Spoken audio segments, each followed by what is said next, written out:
ദൈവത്തിന് മഹത്വം. നമ്മുടെ പ്രതിദിന ആഹാരം ജനുവരി 22. ഒരു നാളും ഉപേക്ഷിക്കില്ല. നിന്റെ ദൈവമായ യഹോവ നിന്നോട് കൂടെ ഉള്ളതുകൊണ്ട് ഉറപ്പും ധൈര്യവും ഉള്ളവനായിരിക്ക, ഭയപ്പെടരുത്. യോശുവയുടെ പുസ്തകം 1-ാം അധ്യായം 9-ാം വാക്യം. തന്റെ ഭർത്താവ് ഓസ്വാൾഡ് ചേംബേഴ്സ് അപ്രതീക്ഷിതമായി തന്റെ 43-ാം വയസ്സിൽ നിര്യാതനായപ്പോൾ ബിഡ്ഡിക്ക് ശക്തമായ ദൈവ സാന്നിധ്യം അനുഭവപ്പെട്ടു. അവൾ പറഞ്ഞത്, ദൈവമെന്റെ അടുക്കൽ എനിക്ക് ആശ്വാസം പകരുന്ന വാക്കുകളുമായി നിൽക്കുന്നതായി എനിക്ക് അനുഭവപ്പെട്ടു. ഭർത്താവിന്റെ മരണശേഷം തിരുവെഴുത്തിലെ ശ്രദ്ധേയമായ വചനങ്ങളൊക്കെ ദൈവം മനസ്സിലേക്ക് കൊണ്ടുവരുന്നതായി അവൾക്ക് തോന്നി.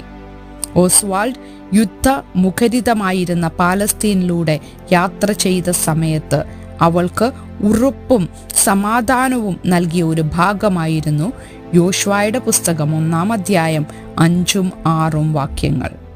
ഞാൻ മോശയോടുകൂടെ ഇരുന്നതുപോലെ നിന്നോട് കൂടെയും ഇരിക്കും. ഞാൻ നിന്നെ കൈവിടുകയില്ല, ഉപേക്ഷിക്കുകയുമില്ല. ഉറപ്പും ധൈര്യവും ഉള്ളവനായിരിക്ക. ഓസ്വാൾഡ് മരിച്ച ശേഷം ബിഡി ഇത് വായിച്ചപ്പോൾ നേരത്തെ തന്നെ സ്വാധീനിച്ചതിനേക്കാൾ എത്രയോ അധികമായി ദൈവം ഇത് ഉദ്ദേശിക്കുന്നതായി അവൾക്ക് അനുഭവപ്പെടുകയും ഈ തീവ്ര ദുഃഖത്തിൽ അവളെ ഉറപ്പിച്ചു നിർത്തുകയും ചെയ്തു. ഇസ്രായേൽ മക്കൾ ദൈവം നൽകാൻ പോകുന്ന കനാൻ ദേശത്ത് പ്രവേശിക്കുന്നതിന് തൊട്ടു മുമ്പ് മോശ മരിച്ച സന്ദർഭത്തിലാണ് ദൈവം ഈ വാക്കുകൾ യോശുവയോട് ആദ്യം പറയുന്നത്. യോശുവ അഭിമുഖീകരിക്കാൻ പോകുന്ന വെല്ലുവിളികളും പരീക്ഷണങ്ങളും അറിയാമായിരുന്ന ദൈവം തൻ്റെ സാന്നിധ്യം വാഗ്ദാനം ചെയ്തതാണ് യോശുവയെ ഉറപ്പും ധൈര്യവും ഉള്ളവനാക്കിയത്.